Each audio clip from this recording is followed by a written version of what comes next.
ఇంతకీ రక్తం ఎందుకు పాపం అయిపోయింది? యేసు రక్తము పాపాలను కడుగుతుంది అని చెప్తుంది లేఖనం. 1 యోహాను 1వ అధ్యాయము 7వ వచనం. 1 యోహాను 1వ అధ్యాయము 7వ వచనంలో, అయితే ఆయన వెలుగులోనున్న ప్రకారము మనమును వెలుగులో నడిచిన యెడల మనము అన్యోన్య సహవాసము గలవారమై ఉన్నాము. అప్పుడు ఆయన కుమారుడైన యేసు రక్తము ప్రతి పాపము నుండి మనలను పవిత్రులుగా చేయును. ఎవడ పాపానైనా కూడా ఆ రక్తము పవిత్రతని తీసుకొస్తుంట. అసలు ఇంతకీ మన రక్తం ఎందుకు పాపమైపోయింది? ఆయన రక్తం వచ్చి పాపాలను కడుగుతుంది. మన రక్తం ఎందుకు పాపం అయిపోయింది? ఎవడు పాపంగా మన రక్తాన్ని మార్చాడు?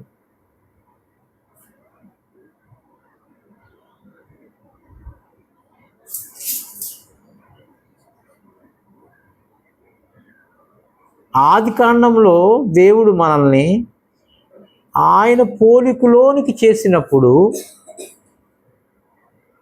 ఆయనలా కాదు, ఆయన పోలికలో మాత్రమే. గాడ్ ఇమేజ్ అని ఉంది. దేవుని పోలికలో మనం చేయబడ్డాం. మనం దేవుని పోలికలో చేయబడినప్పుడు యోబు అంటాడు, దేవుడు ఎలా ఉన్నాడో అలాగ మిమ్మల్ని పెరుగు పేర్చినట్టుగా, బెరడు పేర్చినట్టుగా చక్కగా పేర్చుకుంటూ వచ్చాడు అని చెప్తాడు.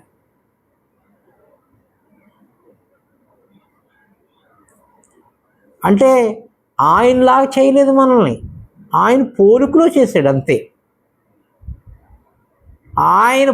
ఆయనలాగా చేస్తే ఆయన రక్తమే ఉంటుంది మనలో.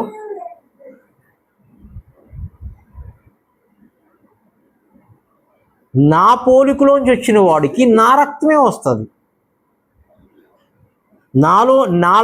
నాలోంచి వచ్చిన వాడికి. కానీ దేవుడు మొట్టమొదట ఆయన పోలికలో చేశాడు, ఆయనలాగా ఇంకా చేయలే. ఆయనలాగా చేయటానికి ఆయన పోలికలో మనం చేశాడు. ఆ రక్తము అపవిత్రపరచబడ్డది ఆజ్ఞాతిక్రమం వల్ల. రక్తము పాపంగా మార్చడానికి, రక్తము అపవిత్రమైపోవడానికి ఆజ్ఞాతిక్రమం.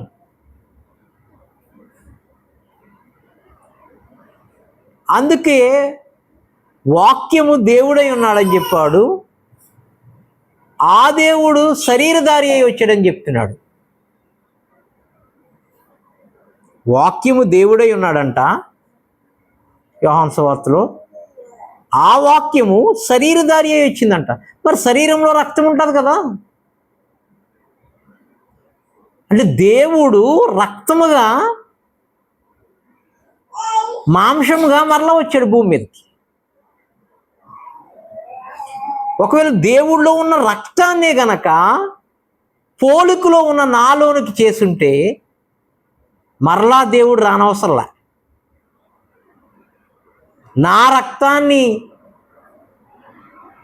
నేను ఎవడో సాతానుగాడు వచ్చి నా రక్తాన్ని మార్చటానికి ఆజ్ఞాతిక్రమం ద్వారా నా రక్తాన్ని మార్చలేడు. కాబట్టి ఇప్పుడు దేవుడే వాక్యముగా వచ్చాడు, శరీరధారి వచ్చాడు. ఆ శరీరంలో రక్తం ఉంది. ఇప్పుడు ఆ రక్తము ఏదైతే పోలికలో చేశాడో సృష్టంతటిని, ఆయన పోలికలో ఎవరెవరినైతే చేసుకుంటూ వచ్చాడో ఆ పోలికలో ఉన్న శరీరాల్లోనికి మరలా ఆ దేవుళ్ళో ఉన్న రక్తాన్ని పంపుతున్నాడు. హల్లెలూయా! గొప్ప మర్మం ఇది,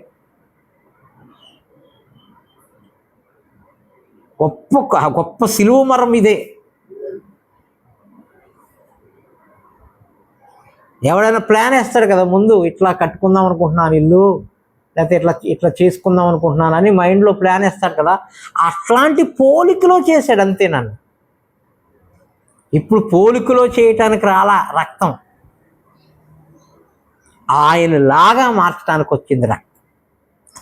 హల్లెలూయా. అందుకని ఆయనతో ఏకమైపోతుంది ఈ రక్తం, ఆయనలాగా మార్చేస్తుంది ఈ రక్తం. చూసినప్పుడు ఆయన కన్నులు ఇచ్చాడు నాకు, ఆయన మనసు ఇచ్చాడు నాకు, ఆయన హృదయం ఇచ్చాడు నాకు. ఆయన హృదయం లాంటిదే ఇచ్చాడు, కానీ ఆయన హృదయం నాకు రాలా. హల్లెలూయా, హల్లెలూయా. ఎందుకంటే దేవుళ్ళో ఉన్న రక్తం నాలోకి ఇంకా రాలేదు కాబట్టి. దేవుళ్ళో ఉన్న రక్తం కనుక నాలోకి వస్తే నేను దేవుణ్ణి అయిపోతా. అందుకనే అప్పటి వరకు దేవుడు అని చెప్పలా, కొత్త నిబంధనలో చెప్తున్నాడు మీరు కూడా దైవములే అని చెప్తున్నాడు. ఎలా నేను దైవం అవుతానయ్యా? నేను ఆదాం కొడుకుని, సుబ్బారావు కొడుకుని కాదు. నా రక్తం ఇప్పుడు మీకు ఇస్తాను కాబట్టి, ఇక నా రక్తము పాపము లేని రక్తం అది కాబట్టి, సజీవమైన జీవించే రక్తం కాబట్టి, నువ్వే ఇంకా సృష్టిని చేయగలిగే రక్తం అది కాబట్టి, నీలాగా అనేక మందిని నువ్వు మార్చగలిగే రక్తం కాబట్టి అది నా రక్తం ఇస్తున్నాను. అది ఇప్పుడు పోలిక కాదు, పోలిక పోలిక పోలిక ఉంది. పోలిక అంటే కనుక ఉపమానం, పోలిక అంటే సాదృశ్యం, పోలిక అంటే అలాగా అచ్చం అలాగే ఉన్నాడు అనుకోవడం. మోషే అన్నాడు, నేను అదృశ్యమైన వాడిని చూసినట్టుగా చూస్తున్నాను. ఎలాగంటే కనుక అదృశ్యం కనపడట్లేదు కానీ కనపడుతున్నాడు అన్నాడు. ఇప్పుడు కనబడేది కాదు, నిజస్వరూపమైన రక్తం వచ్చింది. రావడం కొరకు ఆయన పుట్టాడు. పుట్టడం కొరకు వాక్యము దేవుడైతే ఆ దేవుడు శరీరధారిగా రావాల్సి వచ్చింది. ఎందుకంటే ఆ శరీరంలోనికి దేవుని యొక్క రక్తం వచ్చింది. హల్లెలూయా, హల్లెలూయా. అందుకని గొప్ప మాట, రక్తం ఎందుకు పెట్టి కొనాలి దేవుడు? రక్తం ఎందుకు పెట్టి కొనాలి? నా రక్తం ఇచ్చి కొన్నానని ఎందుకంటాడు? నా స్వరక్తం ఇచ్చి కొన్నానని ఎందుకంటాడు? వేరే దాంతో కొనొచ్చుగా. ఏది కొన్నా కూడా ఆయన సొత్తుగా, ఆయన పోలికలా, ఆయనలాగా మారలే. కానీ రక్తం మాత్రం చెప్తాడు, ప్రతి ఒక్కడు చెప్తాడు, నా రక్తంలో వీడు, నా బ్లడ్లో వీడు. అలా దేవుడు నా రక్తాన్ని మలినమైపోయిన, పాపమైపోయిన నా పోలికలో ఉన్నటువంటి ఈ స్వరూపాన్ని తన రక్తంతో కొనటానికి వచ్చాడండి. అందుకోసమే ఆ రక్తము పాపాలన్నీ కడగగలుగుతుంది, పాపమంతా తీసేయగలుగుతుంది ఆ రక్తం. వేరే రక్తం మార్చలే. చూడండి,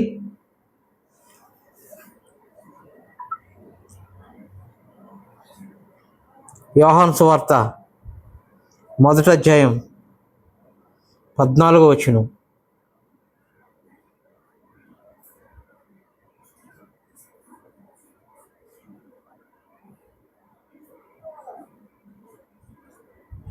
యోహాను సువార్త 1వ అధ్యాయం 14వ వచనం.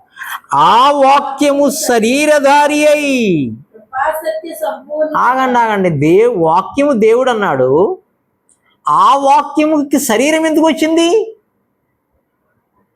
ఎందుకు వచ్చిందంటే, ఏ శరీరాలైతే ఆయన చేశాడో పోలికలో, ఆ శరీరాల్లోనికి రక్తం అవసరం. ఏ రక్తం అవసరం?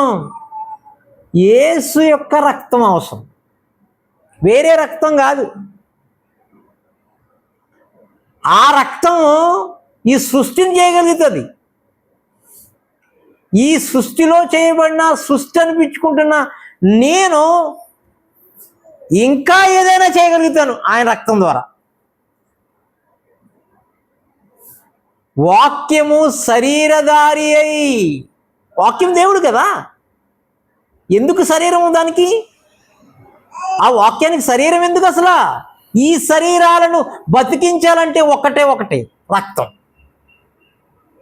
అప్పుడు చెప్తాడు వీడు నా కొడుకే, వీడు నా పోలికలో చేయబడినాడు కాదే, నేను నా కొడుకు అంటాడు అనమాట. కొత్త నిబంధనలో స్టేట్మెంట్, పాత నిబంధనలో స్టేట్మెంట్ అది కాదు. మన పోలికలో చేద్దాం అంటాడు. ఇక్కడ మన పోలిక కాదు, నువ్వు నేను ఒకటే. తండ్రి నువ్వు నేను ఎలా ఒక్కటున్నామో వీడు నేను కూడా ఒక్కటే, ఏకమై ఉన్నాం ఇప్పుడు. అనగా నేను ఎవరిలో ఉన్నానంటే ఆయన రక్తంలో ఉన్నాను, ఆయన మాంసంలో ఉన్నాను, ఆయన ఆత్మలో ఉన్నాను. కాబట్టి ఆ వాక్యానికి శరీరం అవసరమైంది.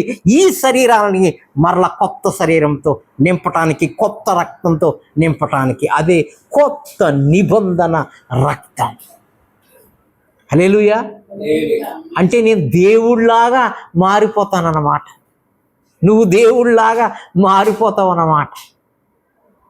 మరి ఈ రక్తాన్ని మార్చింది ఎవడు? సాతాను గాడు. ఈ రక్తాన్ని మార్చింది సాతాను గాడు. మనం శరీరంతో పోరాటలేదు అన్నాడు. అంటే ఈ రక్త మాంసములతో ఉన్న ఈ మనుషులతో కాదు, ఎవడో ఒకడున్నాడు, వాడితో మనం పోరాడుతాం. వాడు పోరాడాడు, వాడు రక్తాన్ని నాశనం చేశాడు, వాడు పోలికని నాశనం చేశాడు. అందుకని యాకోబు దగ్గర అంటాడు, పోలిక చూస్తే, స్వరం చూస్తే అంటాడు చూడండి, నాశనం చేశాడు.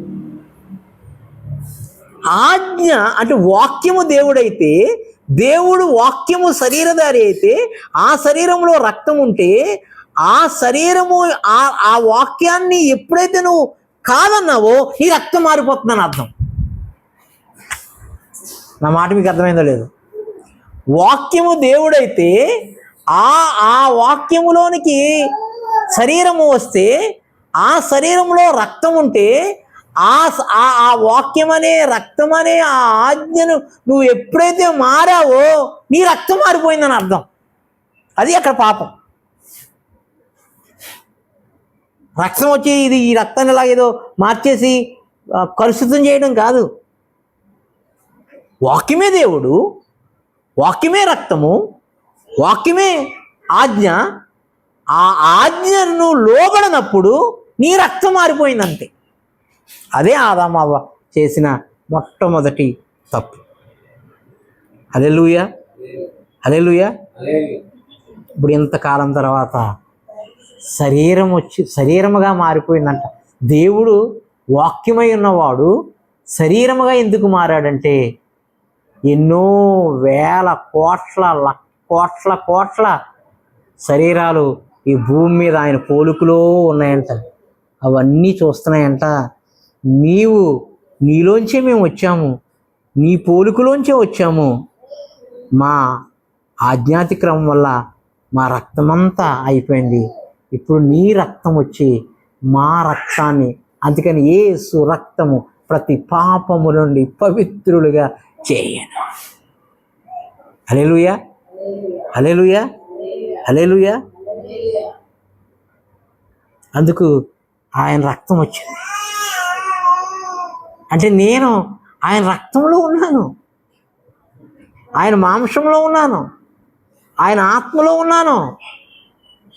కానీ ఎలా ఉన్నానంటే ఆయనలాగా లేను, పోలికలో ఉన్నానంతే.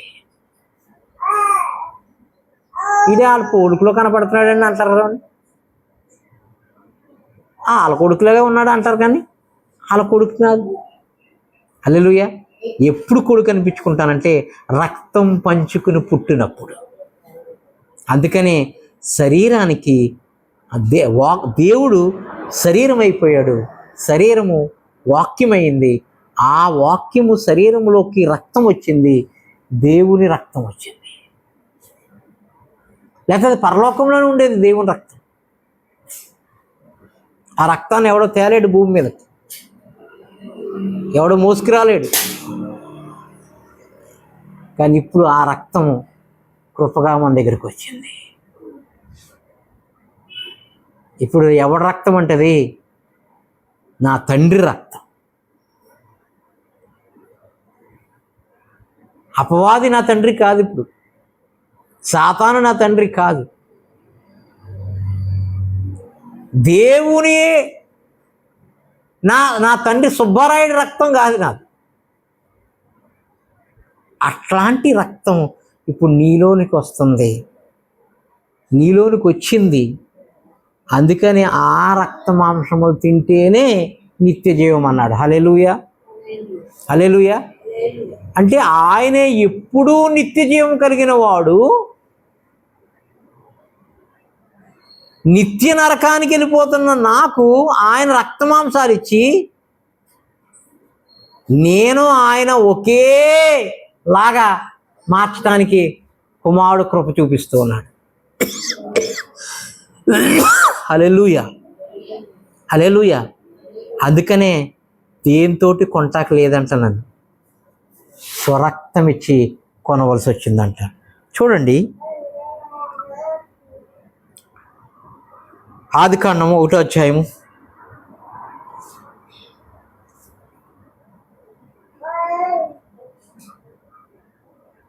26-27. దేవుడు మన స్వరూపమందు మన పోలిక చొప్పున నరులను చేయుదము. 27వ వచనం. దేవుడు తన స్వరూపమందు నరుని సృజించెను. దేవుని స్వరూపమందు వాణ్ణి సృజించెను. చాలు, ఆయన స్వరూపమందు పోలిక చెప్పున. హల్లెలూయా.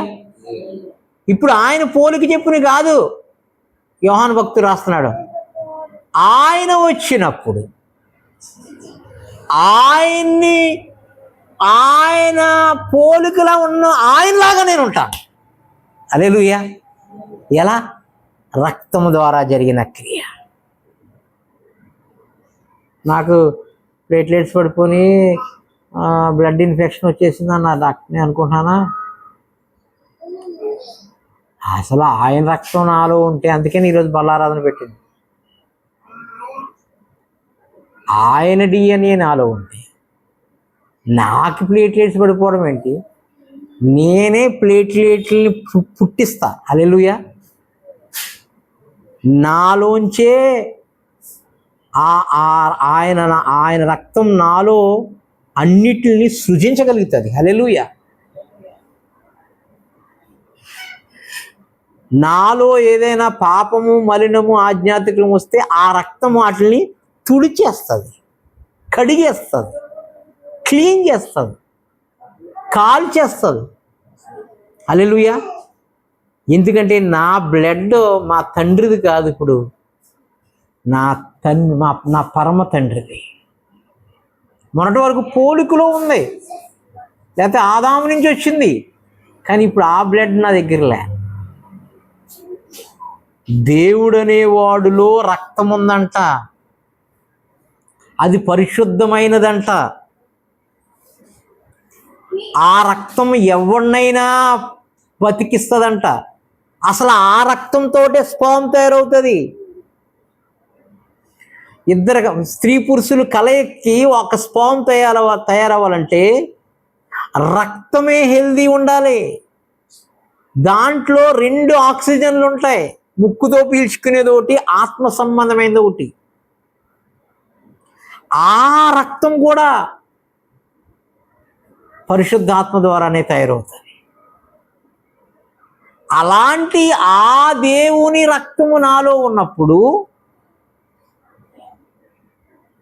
అలాంటి దేవుని యొక్క పరిశుద్ధ రక్తము చేత నేను విమోచించబడినప్పుడు, కొనబడినప్పుడు, కడగబడినప్పుడు, మరి ప్లేట్లెట్స్లు పడిపోయే శక్తి ఎక్కడిది?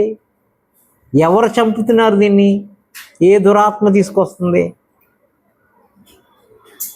దాన్ని కూడా మనం కలిగిన రక్తమే యేసు రక్తం. హల్లెలూయా.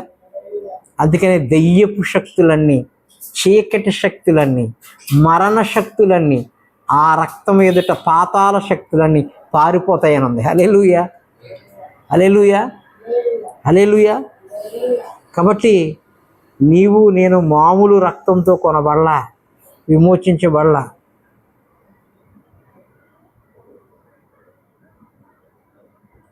దేవుడే తన రక్తంతో, తన రక్తమాంసములతో నిన్ను కొన్నాడో, కొనడం కాదు, ఆ రక్తమాంసములు నిన్ను తినమని నీకు ఇస్తున్నాడు. నువ్వు ఎవరోలా మారుతున్నావు అంటే ఇప్పుడు యేసులాగా మారుతున్నావు. యేసే నువ్వు. అందుకని పౌలు చెప్పాడు, బ్రతుకుతున్నది ఇక నేను కాదు, క్రీస్తే అన్నాడు. అంటే నేను ఆ రక్తమాంసాలన్నీ చచ్చిపోనీరా, మా బాబులోంచి వచ్చిన రక్తమాంసాలు చచ్చిపోని ఇప్పుడు నా పరలోకం నుంచి వచ్చిన నా తండ్రి యొక్క రక్తమాంసాలతో నేను బ్రతుకుతున్నాను. కాబట్టి నేను చచ్చిపోయాను, యేసే నాలో బ్రతుకుతున్నాడు. ఇప్పుడు యేసే నేనే యేసు అన్నాడు. హల్లెలూయా. అలా మార్చగలిగే రక్తాన్ని ఈరోజు మనం తీసుకుంటున్నాం. మనము మృతులము కాదు, సజీవులము. ఆ పునరుద్ధాన శక్తి, ఆ పునరుద్ధాన రక్తం, ఆ పునరుద్ధాన బలము, ఆ పునరుద్ధాన జీవము నిన్ను జీవింపచేస్తుంది తప్ప మరణింప చేయదు. ఆ రక్తము నిన్ను పాపములో పడనివ్వదు. ఆ రక్తము నిన్ను శాపంలో ఏలబడినవ్వదు. ఆ రక్తం నిన్ను ఆయన పోలికలోనికి ఆయనలాగా మార్చివేసే పరిశుద్ధమైన, నిష్కలంకమైన, పవిత్రమైన ఆ రక్తంలో నీవు నేను పాలుభగస్తులవుదాం.